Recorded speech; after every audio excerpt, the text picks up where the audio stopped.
threw all the seeds in a pot. So I'm hoping this is a cherry tree. We'll see. This is a flowering rose bush. There actually, before these green arborvitae were here, there was a hedgerow.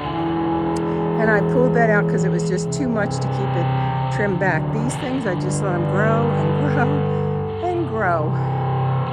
And in there, when I pulled the bushes out, was a rose bush. And it's a small pink one. And it just spreads, it vines all over the place. So that's what I'm gonna hope that happens here, that it vines over. The plan is to not have any grass to mow. So what this is gonna be right here is landscaped area. I think I'm gonna try and get some of the hydrangea over in this corner right here. And then it's going to be a matter of snapdragons, gladiolas, and a couple other plants, calendulas and nasturtiums, and a few more. And there's always a bird sitting up there when I do this. They love freshly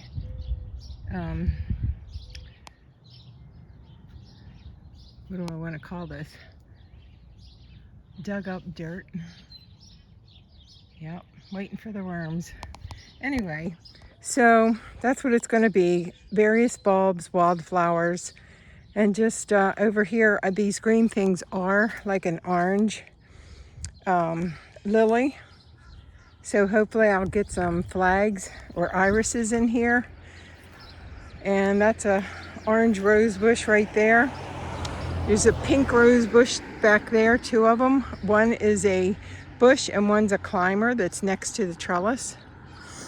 So, yeah, more birds probably are enjoying that. I'm weed whacking so they can come in and have some fresh worms.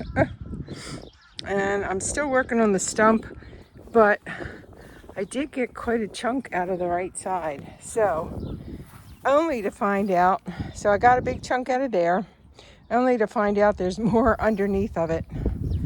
Oh, and for an update, oh my gosh, I keep making a shadow.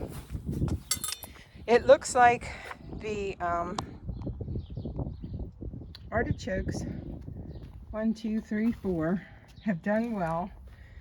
The onions kind of flopping over, some of them not.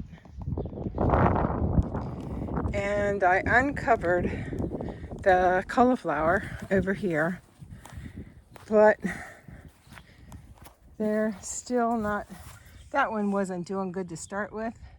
That one's a little This one may make it as well as that one, possibly that one, we'll see. We have 2 more nights of 20 degrees during the night. And the strawberries over there are doing nice.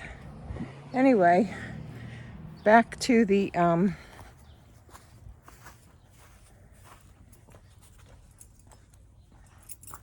thing here, watching this bird.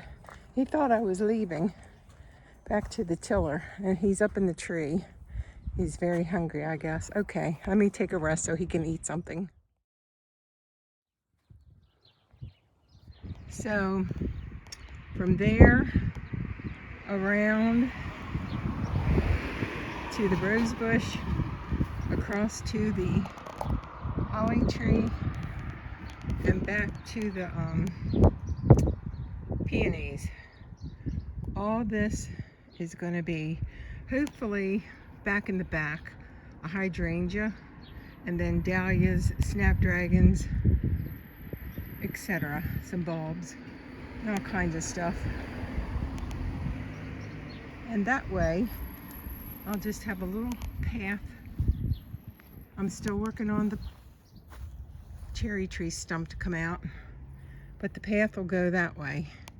Eventually this dogwood tree will come down, my wire fence, that other branch, and I'll put a grape arbor there.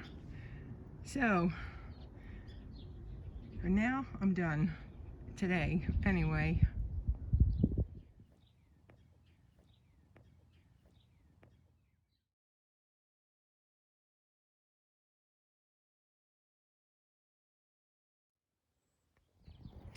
So it's a balmy, I don't know what, maybe 60 degrees out here, 50 something. I've got peonies popping through the ground back there. And what's going to go in the ground are some snapdragons, the dahlias, let me go get my cheat sheet.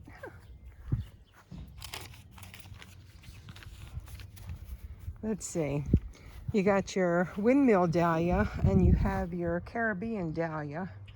That's the windmill. That's a hydrangea that I just took from another bush and cut a piece off. Then I've got bulbs. These are gladiola bulbs, and also out there some nasturtiums in a black pot. Then I've got the snapdragons in the plastic cups, and those should get 30 to 36 inches high, so that's pretty high. The Caribbean Fantasy Dahlia and the windmill will get like 36 and 32 inches high. Then we've got these big bulbs are amaryllis. These little bulbs are rain lilies and starflowers. Then over by the rose bush, I have some caraway seeds, which is a nice, actually white, like baby's breath, which I think will look nice with the pink roses, and that's a climbing pink rose bush. So then we have the smaller plants are nasturtiums, and the green, very green plants in the peat pots are calendula, which is like a marigold, and those will get like 15 inches high. The calendulas will get 18 inches high. So the peat pots will get 18 inches high, and the other plants, the nasturtiums over there, and some seeds I threw in, will get 15 inches. So that middle section is like 15 to 18 inches. Then the next section is going to be like 30 to 36 inches, or 48 inches actually on the gladiolas. The front's going to be anywhere from 6 to 18 inches. So now let's get them all tucked in. So just to refresh my memory, so when I go and look in that section of the garden, I'll know what's in there. I've got Caribbean Fantasy Dahlia, Windmill Dahlia, Calendula, Nasturtiums, Caraway, Snapdragons, Gladiolas, Amaryllis, Rain Lilies, and Starflowers. And you can see next to them about how tall they're going to grow. And this is a picture of what they are. This is the Dahlia Windmill. This is the Caribbean Fantasy Dahlia. This is what Caraway is going to look like. And why does it feel like there's seed in there? There's no seeds in there. It's a nice, kind of looks like a baby's breath, and I put that by the climbing pink rose bush, so hopefully that looks nice. These are the nasturtiums. These are calendulas, which are basically your marigolds. The snapdragons, and these should be really tall. I think these were 30 to 36 inches tall, so that should be beautiful. And I love snapping the snapdragons. These are what the starflowers look like, and I mix those up